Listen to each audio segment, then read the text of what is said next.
अब से दिल्ली सरकार का मतलब होगा एलजी की तरफ से अपने पावर का दुरुपयोग करके एक कानून ला रही है जिसमें फिर सारे के सारा पावर एलजी को दिया जाएगा। कैबिनेट मिनिस्टर कोई फैसला नहीं ले सकती है, तो फिर चुनाव कराने की जरूरत क्या है?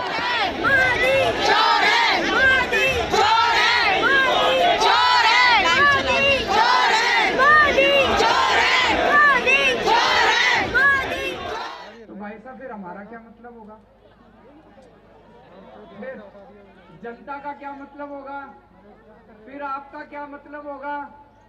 फिर देश की जनता का क्या मतलब होगा? उनको ये लग रहा है कि आप ना हिंदू कार्ड हम खेल सकते हैं, ना हम राम राज्य की बात कर सकते हैं। केजरीवाल सरकार ऐसी सरकार है जो इनको हर तरह से पटकी देने के लिए तैयार हो गई है, चाहे धर्म पे आए, जाति पे आए, काम पे आए। नहीं चलेगी, नहीं चलेगी। मोदी तेरी गुंडागर्दी नहीं चलेगी, नहीं चलेगी।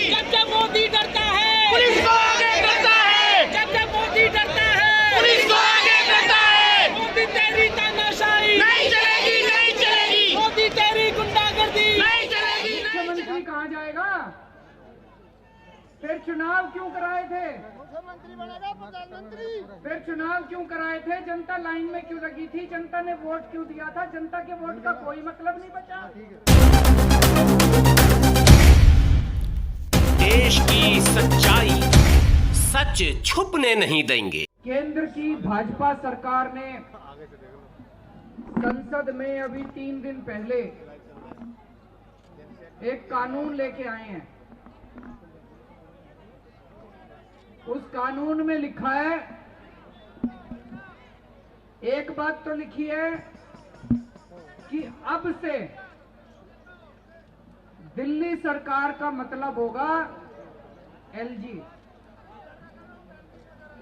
उस कानून में लिखा है कि अब से दिल्ली सरकार का मतलब होगा एलजी।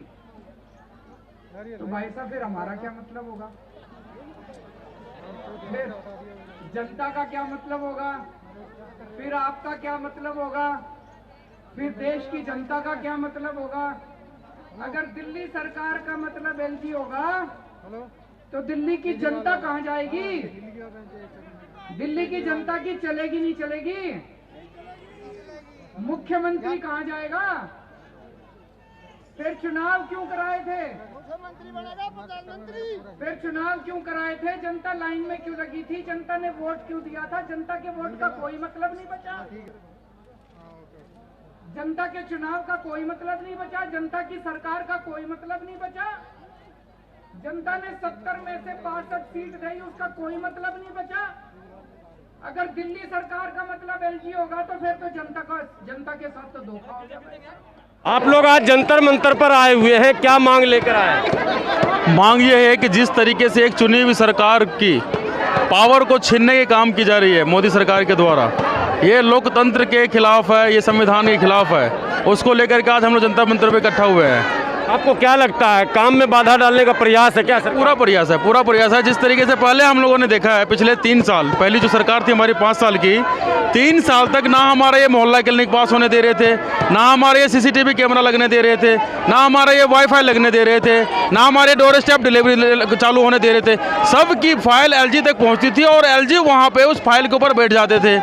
फिर उसको लेकर के सीएम साहब को उनके घर पे धरना देना पड़ रहा था, उसके बाद वो फाइल पे साइन कर रहे थे। आज वो फिर हो रहा है। जब देखा उन्होंने कि एमसीडी में उनकी 0 सीट आई है 5 में से, तो उन्होंने एक चोर रास्ते की तरह से अपने पावर का दुरुपयोग करके एक कानून ला रही है जिसमें फिर सारे के सारा पावर एलजी को दिया जाएगा। कैबिनेट मिनिस्टर कोई फैसला नहीं ले सकती है, तो फिर चुनाव कराने की जरूरत क्या है? ये लोकतंत्र के ऊपर में एक धब्बा हो रहा है जिस तरीके से ये मोदी सरकार करने जा रही है। क्या लगता है, बॉस की लड़ाई है? दिल्ली का बॉस कौन होगा? सुप्रीम कोर्ट ने तो कह दिया था मुख्यमंत्री बॉस तो सुप्रीम कोर्ट है जी। आज फिर सुप्रीम कोर्ट ने कहा था दिल्ली का बॉस मुख्यमंत्री ही होगा। ये बॉस मुख्यमंत्री ही रहेंगे। ये कानून लेकर के आएंगे, फिर हम अपने मुख्य दरवाजे को खटखटाएंगे और पूरी उम्मीद है कि फिर से हमें वही मिलेगा जवाब जो हमें 2018 में मिला था। सुप्रीम कोर्ट को पता नहीं है कि सुप्रीम कोर्ट में वापस फैसला राज्य सरकार के हक में होगा, तो क्यों समय को बर्बाद किया? समय को बर्बाद इसलिए किया जाए, उनको पता है 2022 में निगम का चुनाव आने वाला है। फिर इनका पर उनको ये पता चल गया है कि 272 के 272 सीट कहीं आम आदमी पार्टी को ना चला जाए।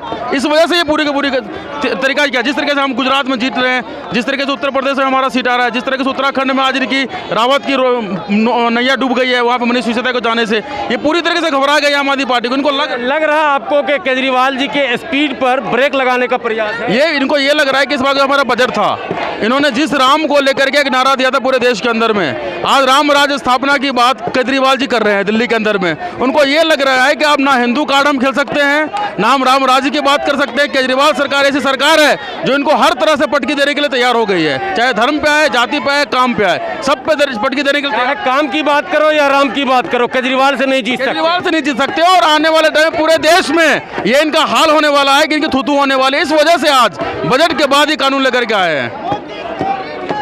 तो क्या रहेगा प्रोग्राम आज? प्रोग्राम ये है कि हम अपनी शक्ति दिखा रहे हैं। इनको ये पता है कि दिल्ली में हमारी पूर्ण बहुमत की सरकार है।